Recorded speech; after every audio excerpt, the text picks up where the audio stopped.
So I appreciate you all joining today.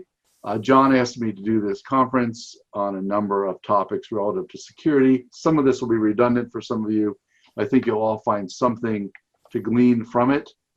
Most of you know me. I've been involved with MTC for quite a few years, and it has been a lot of fun. Many great Korean lunches with John, and just have really been so pleased to be part of the organization. I do general marketing communications. I work in the STEM area quite a bit.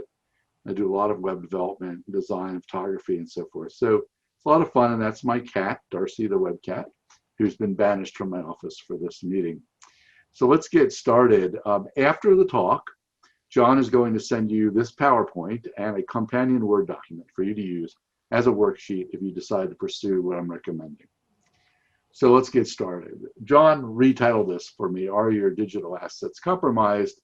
Let's see if you can find your id. I added that because it is so crazy and so scary out there that it's even hard to explain. Anybody who's a Lord of the Rings fan knows that scene when Frodo, the ranger, catches Frodo of the ring. He says, "Are you afraid?" And Frodo says, "Yes." He says, "Not nearly enough." So if you're not afraid of what can happen to your digital assets, then you need to be more afraid. This is the opening paragraph John had from the piece. I put it in the PowerPoint for comprehensive information, but it's just what you've already seen, especially in this age of distributed computing. You have people using all kinds of hardware, their own connectivity, all kinds of ways for you to be compromised. So this cartoon, one of my favorite cartoons ever, it was the first cartoon known to specifically evolve the internet from the New Yorker. It's on the internet, nobody knows you're a dog. It is a great cartoon, and it applies to this in the sense that, I know in the early days of enterprise computing, you needed huge staffs and super sophisticated people, but now almost all those tools are now available right down to your home. You can go buy a high-end firewall. You can install the same software. And so you doesn't matter whether you're a one-person company like me or you're a larger organization, people don't need to know that, and you shouldn't necessarily succumb to any of these problems more or less than any big corporation. You can solve this. Nobody needs to know. The second thing is what I call Lieutenant Dan rule. I have used this over and over again for everything I've taught. If you're a Forrest Gump fan, you know the scene. They get to Vietnam. Lieutenant Dan says, we have one rule here. We actually have two. One is dry socks, but the other one is don't do anything stupid like getting yourself killed. Why does that apply here? It applies to anything, any discipline. You control 99.9% of your universe as owners of your companies. The only thing that can affect you are earthquakes and tornadoes and hurricanes and things that are outside of your control, but you should be prepared for those too. But it's really up to you. And let's take a look and see what happens. So the first section of this talk are four large areas that you need to pay attention to. Passwords, digital fingerprinting, pwnage, and phishing. I'd say many of you have not seen pwnage, but we'll get to it. So the number of attacks, these four articles here are just from yesterday's news. Okay, I didn't collect these. If you go into Google News and you type in phishing attack or corporate compromise, there are literally hundreds of articles now. It is happening every single day. And not just to big corporations, but also to very small companies, and especially small municipalities, and where the hackers know that they don't have the resources to recover, and they'll have to pay.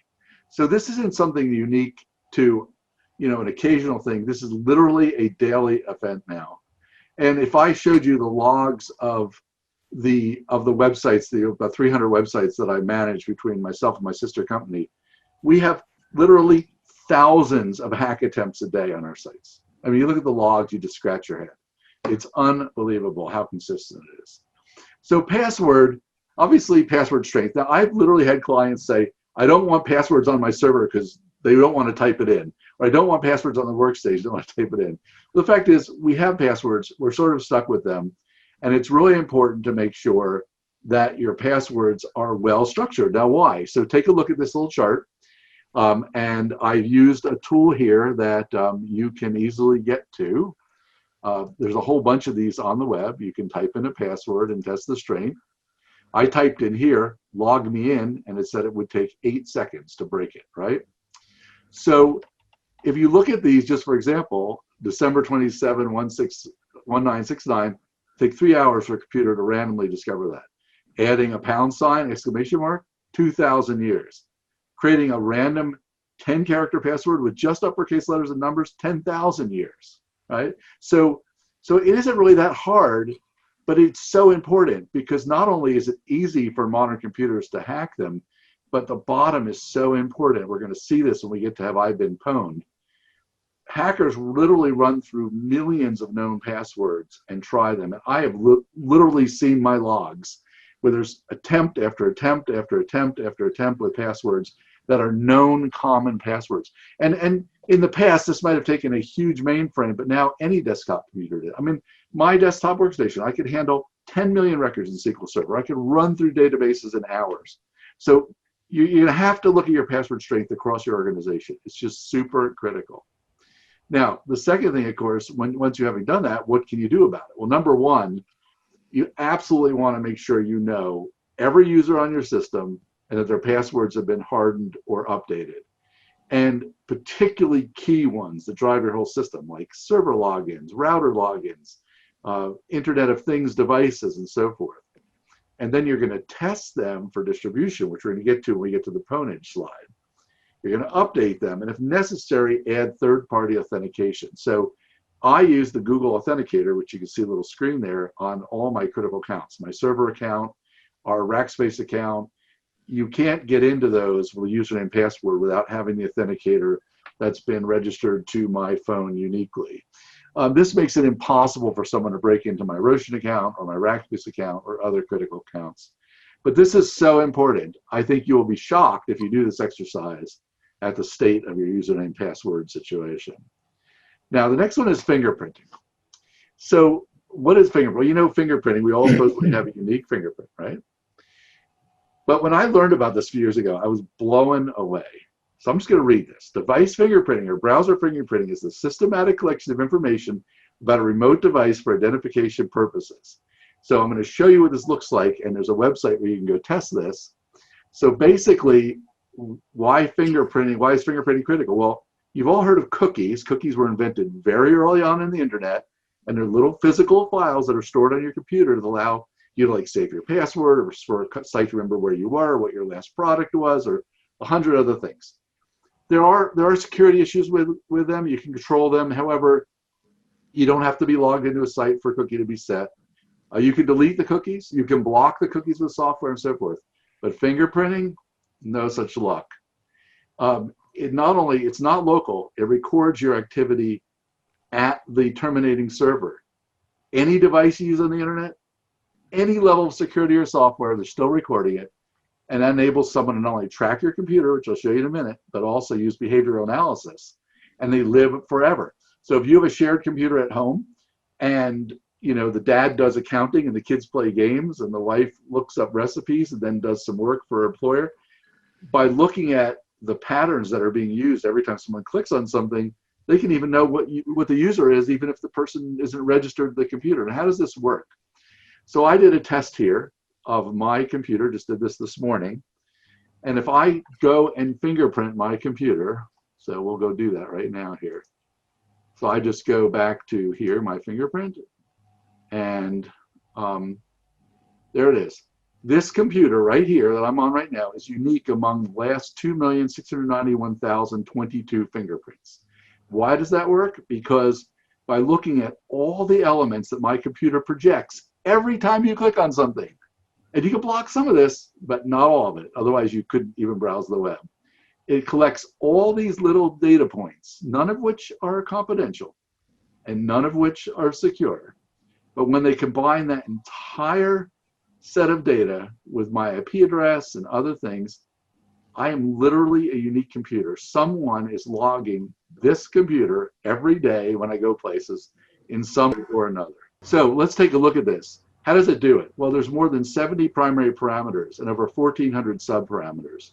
And in fact, I went by it, but right here, this browser spy DK, which you can look at later, it gives you even more data points. Keep in mind, every time you click a mouse, these are all available to the receiving server. And what happens? You can read this article, it's in the PowerPoint. But in the end, you can't do much about it. But this is the issue. Your employees need to know that they can always be uniquely tracked by everyone in the world. That's all, right? It's not any simpler than that.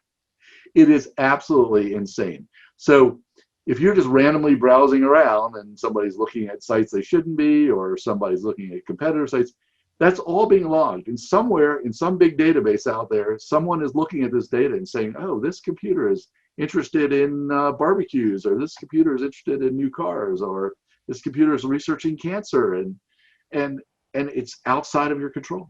And most people have no idea this is going on, but it is absolutely amazing. You should learn about it. You should educate your employees about it. So let's look at pwned. So the word pwned, actually, I looked this up. It came from a misspelling in an early game where he said you've been owned, but he misspelled it. And now it became sort of a global word. It's actually in the dictionary. And generally it means that you own something or you master something. So as you know, if you watch the news at all, there have been numerous massive exploits of corporate databases. And unlike years ago, where if I decided I wanted to steal all your records, I'd have to break in at night with a big bunch of trucks and load up boxes and come back and spend months going through it. If I hack one of your databases, or I hack into any system and I download that, I can put that into play within minutes, literally minutes.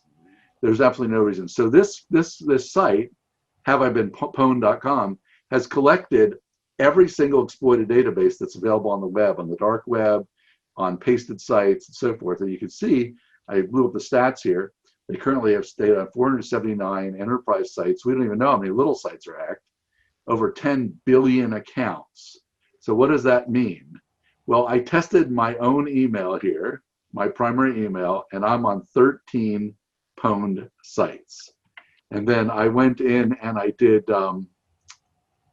just for fun, I did John's email, and he is on 9 breached sites. Now, this doesn't mean people have access to your account, but what it means is that sometime, somewhere, these 9 compromises have your email. And so therefore, I've regularly looked at this and then gone back and changed all my passwords, right, for those sites if I still have them, because it's really easy for someone to hack in if they have this information. And it's really important. And so what can you do? So again, this is a practical matter. The first thing is you should test every email in your corporation against the Have I Been Pawned site. You want to audit your emails. If you're like most companies, you have tons of emails that haven't been used for years, people who left, they aren't monitored, whatever. Get rid of those emails. And any ones that are in the pawnage database, change their passwords immediately. And if it's really critical to some of the emails, add third-party authentication. Because I say here, ignore pawnage at your own risk. The hackers will be happy. Fine. They'll love it if you don't do it. So these are resources that are just out there, and you can use them. They're all free and could have a significant impact on your company's security model. So let's get to phishing. So it's a word you've heard a lot. It's a cybercrime, and where people use normal social contact to gain access to corporations. Why try to figure out a password if someone will just give it to you? And basically, if you go through the news, and I went through this last night and this morning, nearly every major corporate compromise has used a social hacking and phishing as the gateway. Somehow they got through, they convinced somebody they were support, whatever. Here's just this morning's news. This is just a little piece of Google News, and it just goes on and on and on and on. Because not only can people just break in and just encrypt your whole network, which we'll get to in a minute, but what you're finding is hackers in large organizations are, like you see this headline here, are spending months literally learning about a company or a bank and little by little infiltrating it until they know exactly how to harm it or steal from it, and with complete invisibility. So it's really, really important that you deal with this corporately. So these are the phishing vectors that most happens. Obviously, email itself, even just an email without some kind of script blocking can execute. Email links. I mean, I don't know if LDV of elder parents, but when both my parents were using their computers, and my admin Holly Hall, her mom actually sent $2,000 to somebody one time because she clicked on a link and got this horrible message. The third one is phone calls. These people are really, really, really good at this. Hi, Mr. Kasner, I'm from Microsoft, and I noticed an error on your computer, this kind of thing. And again, your people need to be trained to look for that. And then scripts. Now, Visual Basic and JavaScript are all awesome, but they can be easily embedded in documents, in Acrobat files, Excel, PowerPoint, and even in JPEG headers, which blew me away a few years ago. One of my, not my site, but one of my friend's sites got hacked, and I was trying to figure out why it kept getting blocked. In the header meta tag of the JPEG was executable code under PHP. Unbelievable, right? And so you're like, wow, this is really scary. Remember, a good hacker, and they're getting so good at it, they only need one entry point to infiltrate, just one workstation, just one server. That's it. And then they're in, and you will not be able to find them. Just as an example, I got this literally 2 hours ago in my email. Prime order of iPhone from order shipment at care@amazon-usshipment.co. Is this a legitimate email? So first of all, I don't have any accounts at techbrick.com I can buy it from. Secondly is Mike S. in Houston, Texas. Thirdly is it's an unknown email address. And I didn't allow it to execute, as you can see, because I didn't really want to find out what it was trying to do. But I get these all the time. And a lot of people simply just don't see it. They're getting so good at emulating it, you will be absolutely shocked. But here's an example today. They probably wanted me to reply and say I didn't buy it, and then they would go through some rigmarole, tell me I have to get into my computer, whatever, but I didn't fall for it. So what can you do? So first of all, you probably all are already doing this. If you're with Microsoft Live 365, Google Business, Rackspace, many others, they already have built-in software firewalls. I hardly ever get spam email anymore.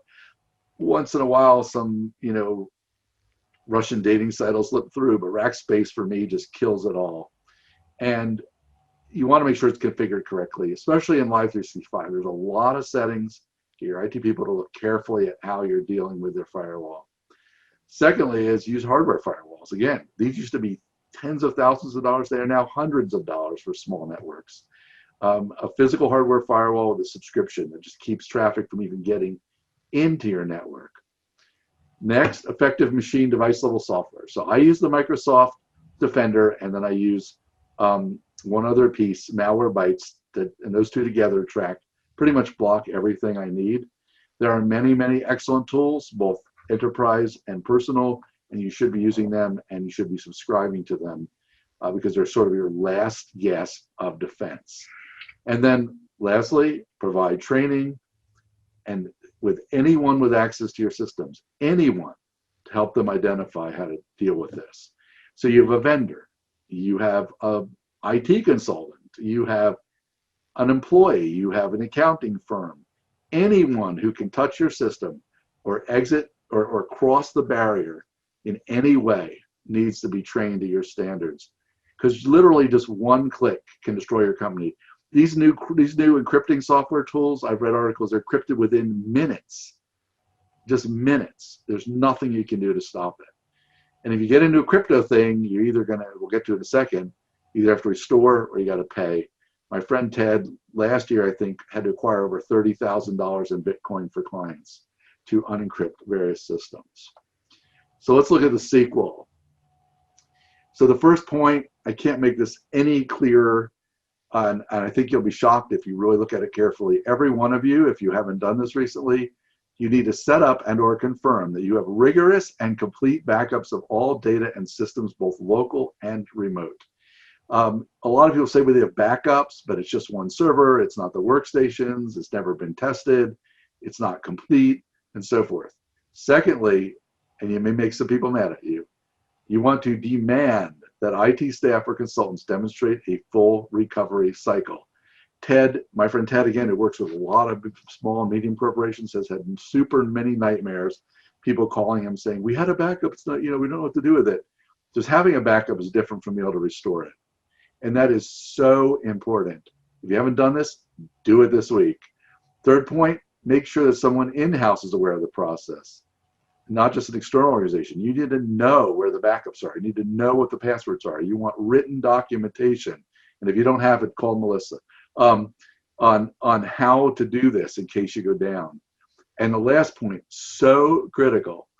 If you had a facility loss from a disaster or someone cryptoed everything in a way that, or something else happened, could you get back up and running with your hardware? It seems so insignificant, but what do you need? What are the specifications for your workstation, your routers, your servers, and so forth? You should have an active list of those things and resources for them. Where do we get them? If a server completely blew up one night because it got hacked and you had to order a new server, where would you go, right? You should know that ahead of time. And then you just ask yourself the question, how long could you afford to be out of business? So let me give you two scary case studies. One is one of my clients down in White Marsh who got cryptoed a few years ago. His consultant was able to restore the entire network and server back within 6 hours. That was great. One of my other clients, I'm not an IT client, but their server got blown up by a lightning strike. The consultant, almost 3 weeks now, 4 weeks, has not yet been able to restore their data. They are really, really struggling. And the question is, how long could you be before to be out of business? 6 hours, 4 hours, 3 days, a week? I don't know. For most of us, not very long. And so I would just encourage you all. I know you're probably thinking, oh, we do this, but do you really? You really need to look at it carefully. So we're going to take a look at 3 other areas in general, and then we're going to take some questions. So I didn't do these slide by slide. I'm just going to talk through these points because they are I run into these all the time. So these are digital because they're digital assets of your corporation. First thing is logos. I can tell you with specificity, including John Casner, I have not gotten valid finished logos from any company except the big corporations.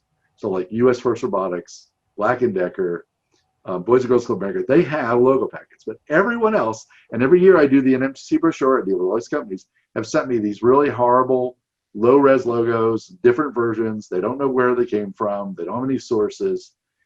I'm saying if you haven't done this, even if you're a little company, you need to round up your logos and your corporate ID and make sure, hire somebody to redraw them all in Illustrator as vector-based, mathematically based logos and have them available in a well-defined spot in various sizes, both in vector and raster, like JPEG, PNG, and make sure there's guidelines on how to use them.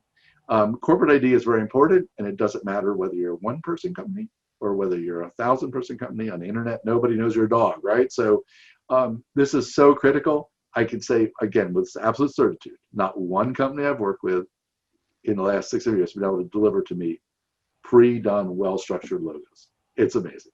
So that's something to do. Next thing is colors. Oh my gosh. So colors are so critical.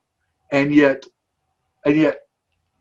very few people have a corporate color guide. And then when I get different logos, and some of you whose ads I've done for MTC, you have 6 different reds or 7 different blues, and you want to establish those and define them in red, green, blue, which is what you're generally going to use in Word documents and PowerPoint, CMYK for offset printing, Pantone matching system for solid colors, you're going to use PMS for t-shirts and so forth, and hexadecimal, which is the 6-digit string used by most web tools. And why is this important? Because some colors that look great in RGB look terrible in CMYK and PMS because the color gamut of your monitor is so wide compared to the actual ability to produce those colors, right? So when we produce logos and we do color bars for people, we check them in the different color models to make sure that it will look pretty much the same anywhere you use it on almost any medium. And I'll venture to say, again, I've not gotten this from any company I've worked with recently, till of course I did it for them. Usage guidelines. One of my little pet peeves, I hate getting emails that have a footer with a beautifully designed giant graphic for the ID instead of text. Because why? I can't copy and paste that, right? And I see different companies, people have different footers, I get different emails from people, I get different documents, different headers. It's not that hard, and I certainly could show you some samples, but in generally, what do you want your organization to look like? How much space do you want around a logo? Where does it go? Left, right, center, so forth. It's something you just need to do because it makes you look good. Phrases and punctuation. If you have a motto or you have other text, you want to make sure it's right. There are so many examples of bad punctuation out there and accidental meanings. Most of the companies, I know most of you on this call, don't really have an official motto as such, but if you do and you have identifying text, please make sure people know how to use it. And then here's the really hard one. I use Backblaze for backup, so I know that I have over 2.5 million files backed up. It's crazy, right? Across the 2 workstations I have in my archive drives. We collect digital documents because it's hard to see them because they're not on a desk or in a file drawer or something. But I would encourage you, while you may have some time during this COVID thing, to go through all your core documents, everything you use as templates, and purge the ones that are no longer valid. So someone doesn't use an old version of a Word document or Excel spreadsheet or an Acrobat file or a logo or a video or whatever. And then review those things for consistency. I mean, you have a video did a few years ago, has all the wrong logos and the wrong addresses and so forth, or some really horrific things like a site that my friend was working on where the URL and the logos had been expired and now pointed to a Japanese site that sold bras. Okay, right? You don't want to put those out. So it's important. And then standards. If you have people, especially working from home, and they're making a proposal or they're doing other types of things on their own, what do you want it to look like? 8.5 by 11 vertical, horizontal? What size? Are you going to bind it? If you're going to bind it, are you going to use coil binding? Are you going to use comb binding? I hate comb binding. Are you going to, and so forth. You should have some standards for that so that it looks consistent. And then review all your publications and purge. This is hard. This is hard. I know it's hard. You need to go through those closets to get rid of all the junk, all the stuff that's outdated. I don't care if you have 50,000 of them from when you used to have to print huge batches of stuff. It's tough. I'll send you a bottle of wine if you need it. It's hard to do. And then, of course, checking digital assets. Where is it stored? Now that we're working remotely, so people are now accessing networks or whatever, people need to know where those things are. There needs to be a folder that says, corporate ID assets with read-only access to people so they can go get a logo or a template or so forth. I venture to say most of you don't have that, but it's really critical that you do. You just want your corporation to look good, and you want to make sure it's consistent. And of course, you don't have the same kind of control because you can't walk over to John's desk or Samantha's desk and look at what he or she is doing. They're working at home, right? So the only way you can ensure it is to make sure it's right. So let's go on to the next one. IT assets. We covered some of this, but I would encourage you to do a full sweep of all accounts that are in your system. Check the username and passwords, make your changes, add third-party authentication, but you may be surprised at how many different kinds of logins you have. The second thing is to decide while you're doing that whether you want to switch to functional versus personal emails for critical accounts. So for example, I always tell clients, create PayPal at or something like that. Or for instance, my sister company in South Carolina, the admin's address is support@nehemiahcommunications.com. Why? Because if Angela leaves, support is still a valid email, not Angela at. Angela doesn't even have an email now. And so it really is important to pick accounts that are functional and make sure they're not assigned to an individual. It makes it much easier to manage going forward. The third one, this one will probably shock you if you do it, is to go and actually go around and you make a list of every single online account that your organization may use. Twitter, Facebook, various logins, resources, financial organizations, software subscriptions. I have hundreds of these literally. And I keep them all carefully tracked in a spreadsheet and a Word document because this is where you can be compromised at some point. And then you want to log into every account and make sure it's updated, update the address, make sure there's no antiquated information, make sure it doesn't have an email from somebody who's no longer there and a domain you no longer control and so forth, and delete the ones you don't want. Next is access to critical accounts. Who has access to your corporate email, your online backups? your domain registrars, your network logins. Who are they? Where are they? Where are they? Do you know? Do you know the logins for these? So this particular client I was telling you about, whose information is not available, the IT guy managed their online backups, and they fired him, and he's sort of holding it hostage, and they can't get to it because they didn't have a login to it, right? So this is so important. Again, I'll bet you if you do this exercise, you're going to be really shocked at what you find. And then, of course, social media, which is sort of part of the one above, but more specific. Google has hundreds of input vectors. You want to find out where yours are. Make sure you know who these accounts are in case something happens. If someone gets into your Facebook account, starts defacing it, you don't want to scramble around trying to find out who's the admin. Oh, it was Jane. Oh, she left a year ago, right? No, don't want that. And then software patches. So this is the primary vector for direct hacks globally, people who don't patch their software. So again, much like the backup thing, you need to get on your IT staff or your consultants and say, I want confirmation that every major piece of software you have is up to the current security patch. Because once there's a known vector, it will be attacked relentlessly. And again, you can go in the news, just the last few weeks, there are a bunch of these. A Microsoft compromise was released, and it was immediately pursued globally. Oh, terrible, terrible stuff. All right, lastly is training. And again, I know a lot of you, I know you work at this, but you really do want to train people on username, password management, and general security on the computers. Phishing, they need to understand all the issues about phishing. Do a seminar, hire somebody to do a seminar. Make sure they know how to look for the obvious emails. And then your security protocols. You want to make sure people understand how to use your VPN and how to log in securely on workstations, even if they're on a personal computer, and any other issue related to the security of your organization. I know some of you work in high security situations for the government, and your liability is really high. So this is so important. And then company assets. You know, if somebody has a question about or has an issue, who do they go to? Who do they ask? Who has an answer? If someone thinks they compromised their computer, who do they call immediately? Do you have that number on their phones? Is it pasted on their desk? Because sometimes you literally only have minutes to resolve it. And you don't want any of that to happen to you. So that is your big, scary tech overview. I'm going to encourage you, if you have a few minutes, to go to my website. If you want to take a break and watch something a little lighter, you watch my cool little 12-minute PowerPoint on how to improve your online meetings, and go get my lifetime of ideas, organize your digital Word document that gives you all kinds of more ideas. Other than that, I'd like to just stop and take any questions or comments. I'll turn it back to you, John. And thank you all for your attention. Hope this was helpful. I didn't mean to scare you at the end of the day. Like I said, if you're really stressed out, I'll send you a bottle of wine. Well, Marco, thank you very much. I think it was more than informative. In fact, I would say scary.